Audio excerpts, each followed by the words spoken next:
let's talk a little bit about the interpreter strip. This is something that is very important to a great deal of people. Over 7,000 spoken languages, over 7,000 are spoken around the world. And it is so important that we recognize those who have another language that they can interpret. And it is very helpful.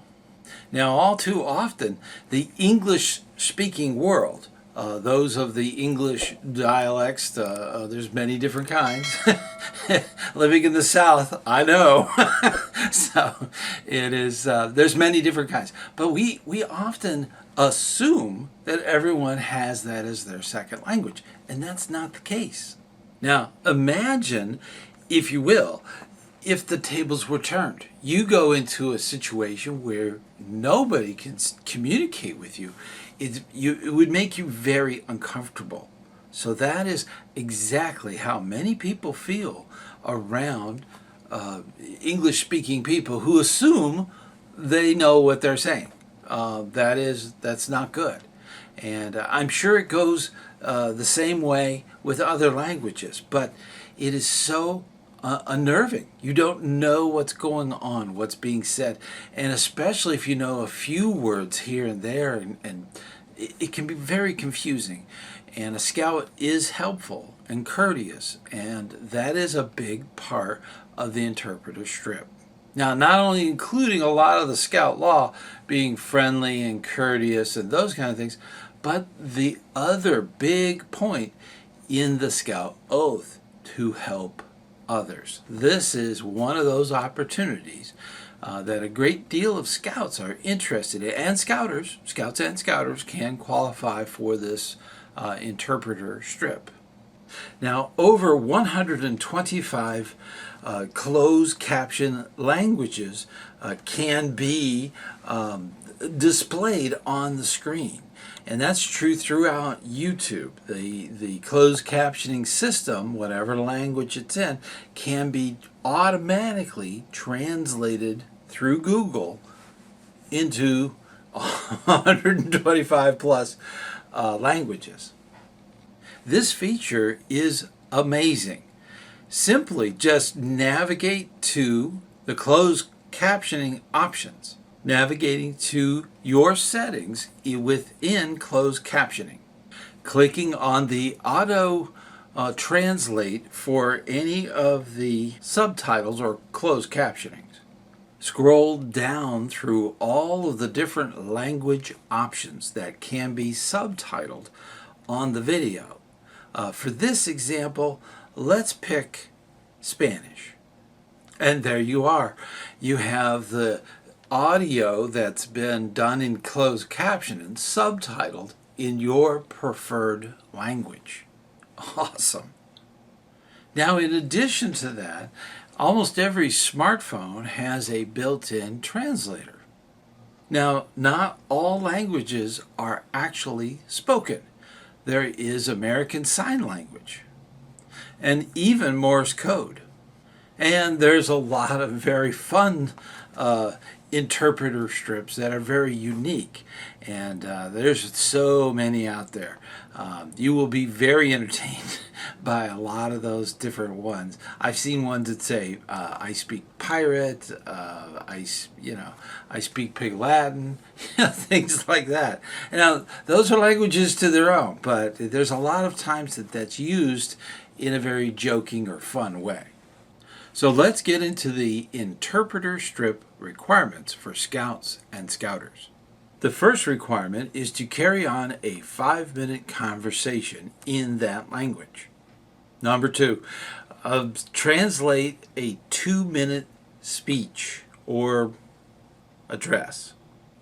Number 3, write a letter in that language. Now, this does not apply to sign language, obviously. It would be very easy to do a video, though. Number 4, translate 200 words in that language. Now, as I mentioned, there is a Morse code interpreter strip for scouts and scouters.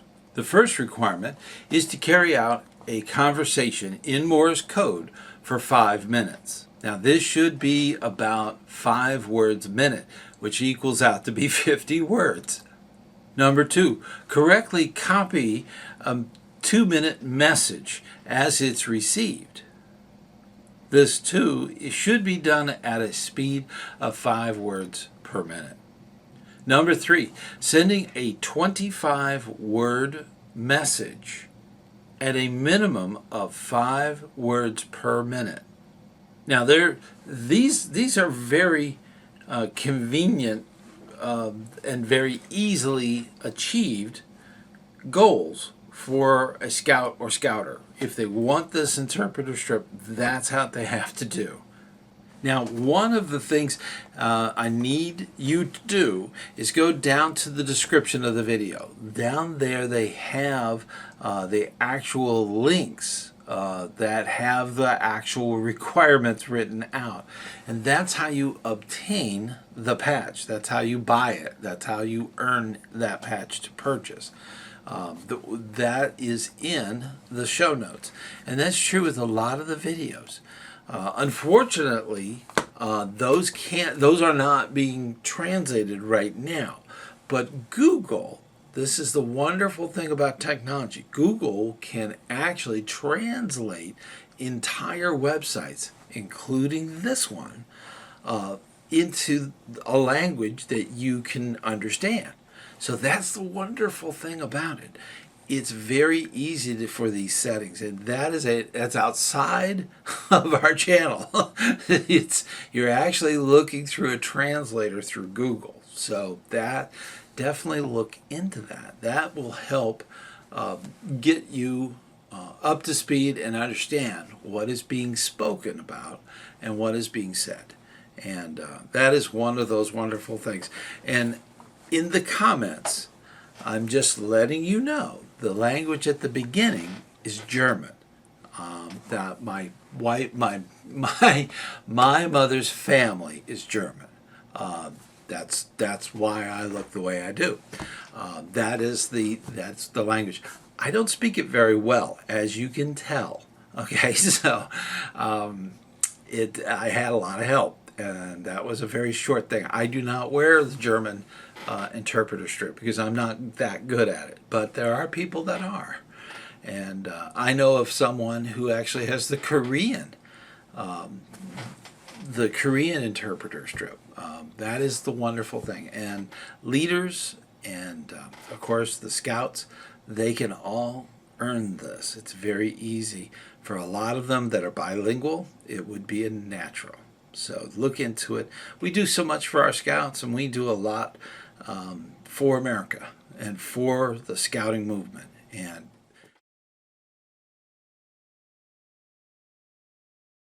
let's talk a little bit about screen time addiction.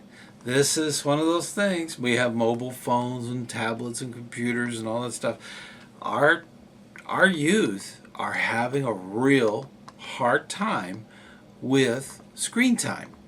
Now, today's subject was suggested by Luke Capria, who actually does a lot of work with his Cub Scouts with yo-yos. And that's a very hands-on thing. I've got a lot of den leaders that work with frisbee golf, that kind of stuff. And they also do boomerangs, the little soft foam ones. Those are fun for a lot of Cub Scouts. These are things that are possible, and they will help curb to a certain degree that screen time addiction. And it's so important that we think outside of the box. It is amazing to me how many people have brought this up. Today's youth are actually becoming sort of disabled because they're bent over looking at their cell phone. And this causes damages to their neck. And the closer you get to the brain, the more damage you could do. It is amazing all of the research that's coming out about the physicality of screen time, especially with small devices, that kind of cause the youth to kind of hunch over and lean in to the device. I recently talked with a scout leader who just got back from summer camp, and they had their typical homesickness cases, which they're totally trained and prepared for.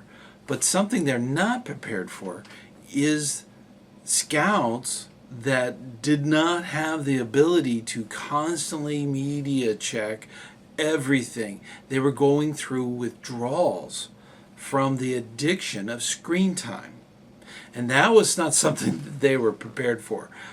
Typically, scout camps are very remote. They're out in the wilderness, and they do not have great cellular service or internet service for that matter, and it's because of their location. So it kind of nulls the possibility out of constantly checking in. Unfortunately, these scouts were having real symptoms that needed some help. So it was amazing to me hearing about this for the first time. Now, this subject, when I first thought of it, I realized the irony. This is a video about screen time, and you're probably watching this on a cell phone. But a lot of adults have the problem too. This constantly checking in is so ingrained, and it's made even more enticing by the phone. The phone itself can actually beep and blink and do all kinds of stuff to let you know you got a new post or somebody gave you a thumbs up or something. It is amazing all of that connectivity that goes on with that device in your hand. Schools, churches, scout meetings, where cell phones have been known to actually disrupt entire meetings. It is so part of our culture today. And it's so important that we realize that this screen time addiction is not good for America's youth. As a scout leader, it's almost impossible to teach a skill to a youth that has their face completely buried in their mobile phone, scanning through TikTok. It's impossible. It's getting to the point with some units that they're actually asking everyone to silence their phone or place their phone in a basket or something of that nature so that it doesn't disrupt the meeting. Now, that might be a quick fix, but in the long run, we need to teach the skill of actually doing that automatically. Either putting their phones into camp mode, the off button, or silencing them completely so that they're not tempted by the constant buzzing and beeping that it would do. Teaching the true meaning of a scout is courteous. Learning when it's appropriate to use the cell phone, when it's appropriate to look something up. That is critical throughout all of scouting, is teaching those skills. The fear of missing out, FOMO. This is something that was new. Old guy, okay? I get these things all the time. FOMO is the fear of missing out, and it is amazing the research that's been done on this. Young people that are vulnerable to being manipulated, they often, through media, see images, read things, and see things that may not be good for them. You know, that may or may not be good. It's a matter of an individual. But regardless, a lot of them are constantly checking their mobile phone just to see what the latest updates are. Could be a thumbs up, a bell dings, or different lights and stuff on the phone could actually come on. It is amazing all of the different notifications that are out there. And cutting a lot of that off is great because that decreases their distraction level. And that's the biggest problem. There are people that get into injured things because they're distracted by the cell phone. Now, in some states, even texting is illegal when you're driving. So I know that I live in a state where it is. You can get a very serious ticket, and repeat offenders could even get arrested. So constantly checking their phones up to 100 times a day is incredible, okay? There's a problem. And the best thing they could do to see if they have a problem, this may not be a problem, is to disconnect from their cell phone, from their screen time for 24 hours.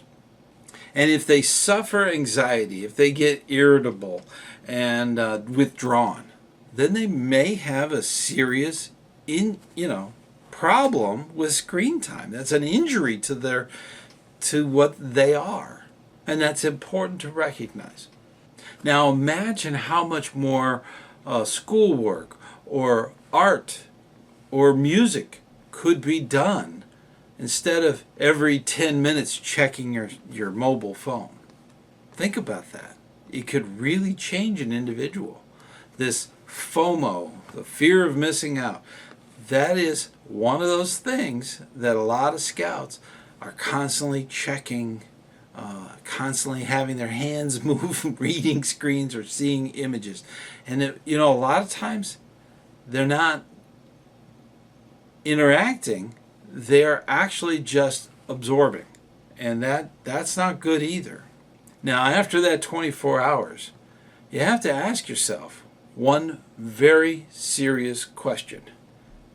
Did you get more done in that day? You might have been stressed because you didn't have your cell phone. You couldn't check in. You couldn't do certain things that you were in the habit of doing. So that's one of those things that you got to look at. Now, guarantee the minute that they're back online, they will get filled in. Don't let others determine your connection. You're making an actual choice to remove yourself for 24 hours, very short period of time, one day, out of that stream of constant flow. And it's so important, because one thing that you will absolutely determine, are you in control of it, or is it in control of you? At the end of the day, that's what matters. That's the most important part of knowing that you have a problem or an addiction. Screen time can be very detrimental in so many ways, as we've discussed. And we do a lot of stuff for our scouts, and we need to keep doing and thinking outside the box, outside of the tent. That's one of those things that we like to do. Think outside of it. There's so much more going on in the world, and scouting gives us those opportunities to do even more. Everything from sharpening a knife to putting up a tent or climbing a mountain. There's so many different things. Leadership skills and morals and everyththing. It's amazing. You will not get that by checking your mobile phone every 10 minutes, okay? It's not going to happen. It's constant disruption is what that is. And it's the individual doing it to themselves. It is something we need to see as adult leaders and need to help youth get through that. It is something that we need to do.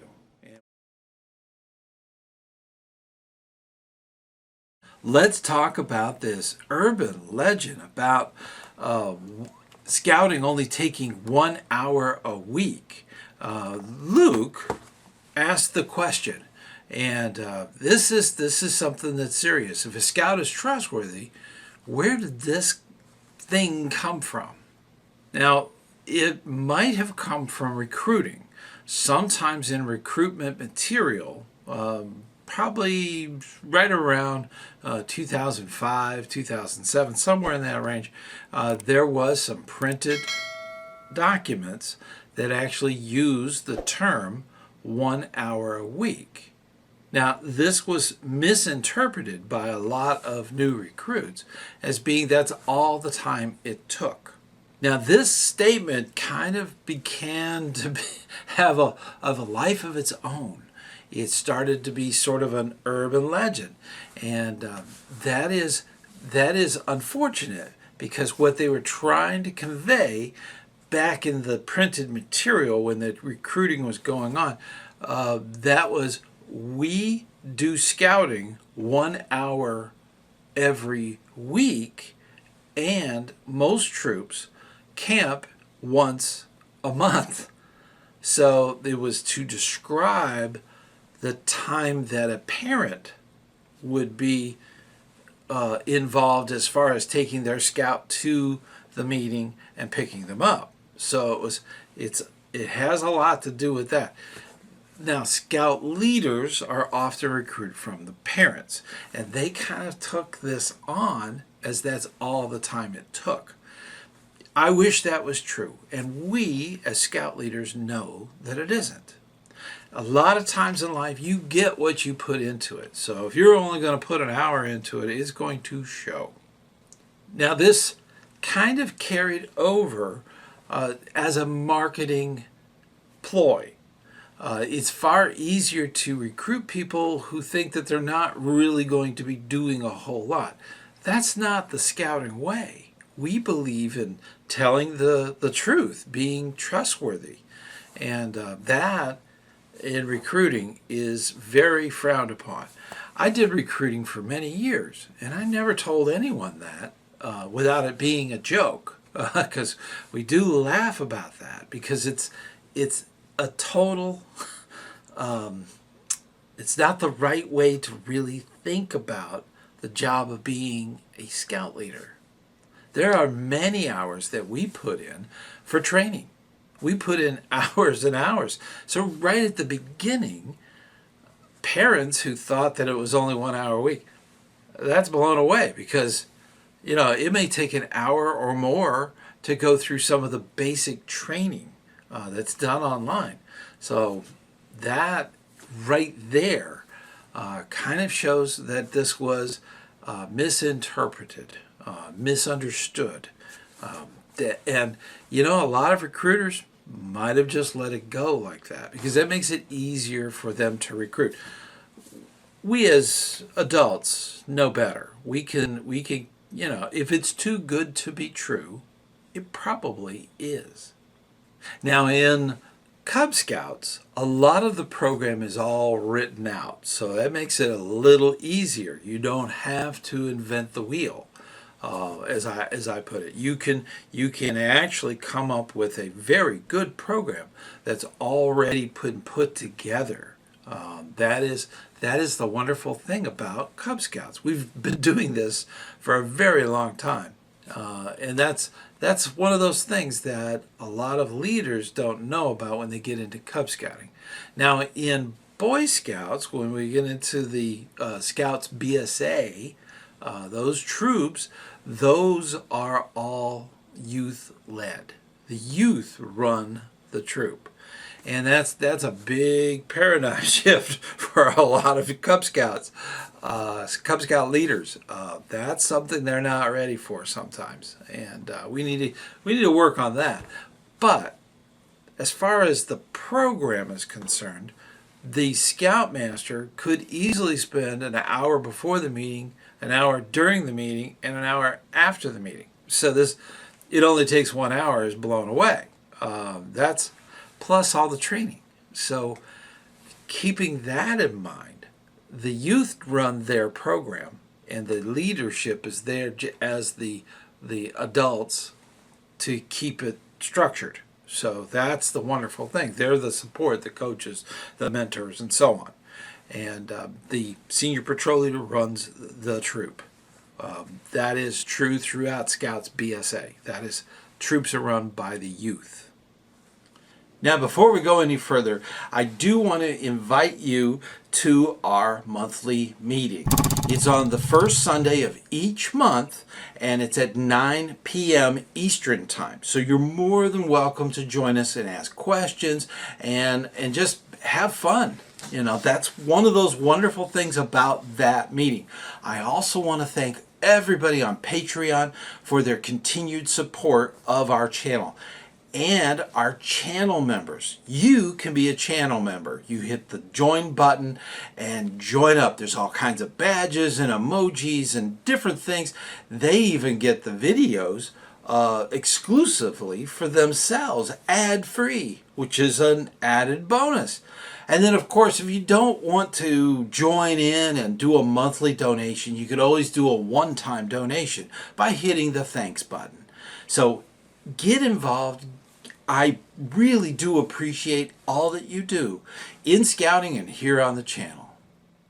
Now, this 1 hour a week urban legend, myth that's out there is not known by everyone.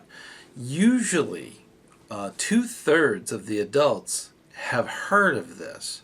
1/3 has not any idea that there's this urban legend out there about 1 hour a week. So keeping that in mind, we know it's not true. It's not what was actually being said. Now I want to talk a little bit about that. What was being said is that the youth go to a meeting 1 hour a week. Now some meetings are an hour and a half. Okay, so that statement, that 1 hour statement, doesn't apply. So, you know, a lot of times you got to keep that in mind. The actual meeting for Cub Scouts is usually 1 hour. Sometimes it's less. Sometimes it's 40 minutes. So, you know, that's something you got to figure that's the actual meeting time. But there's the gathering before and the cleanup after and all the different parts. There's a lot of moving parts there, and it all takes time. But this 1 hour a week as a leader, that's not what that's about. A scout meeting, typically if you do not have a break in the middle with a game or some kind of activity, they're usually 1 hour. But if you're going to have that game or activity, it's an hour and a half.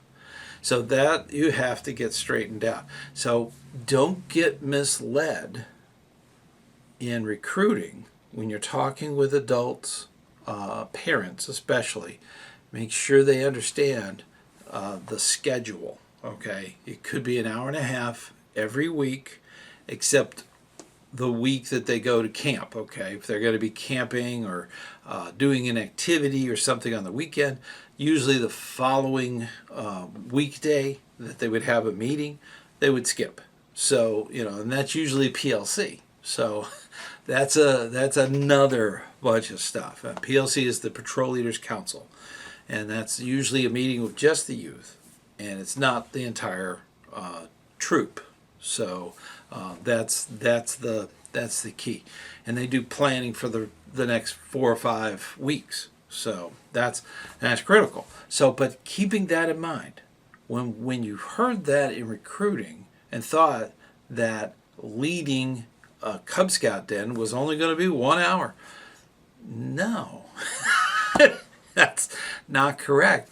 That is 1 hour of time, but not necessarily just the preparation, the training, all of the ongoing stuff. You got every month there's roundtable. That's part of your training. So it's a lot. There's a lot going on there. Now, parents as leaders, they need to approach all of that with a little bit of looking towards being honest about what's being said. That's the important part of recruiting and getting involved in scouting. So keeping that in mind, make sure that they understand what is being said. There's a lot of stuff that's being said, and a lot of stuff is going, you know, and you got to write everything down, okay? That's key when you're doing recruiting. Never tell them it's only 1 hour a week for being a leader. That's not true. For parents, this may not be true either, because some units don't have that schedule the same way. So That's something that needs to be very clear when it's said, so that we do not perpetuate this rumor, this urban legend of only 1 hour a week. And we all know that. We put in so much time and effort and training to do really good work. And I am so grateful and very proud of you for stepping up, being a leader in scouting. It is so important. We need to help America's youth do more than they ever thought they could. And using the Scout Oath and Scout Law, that just makes it all come together. And that's the wonderful thing. And I am so grateful for you. So keep up that good hard work, and I'll see you on the trail.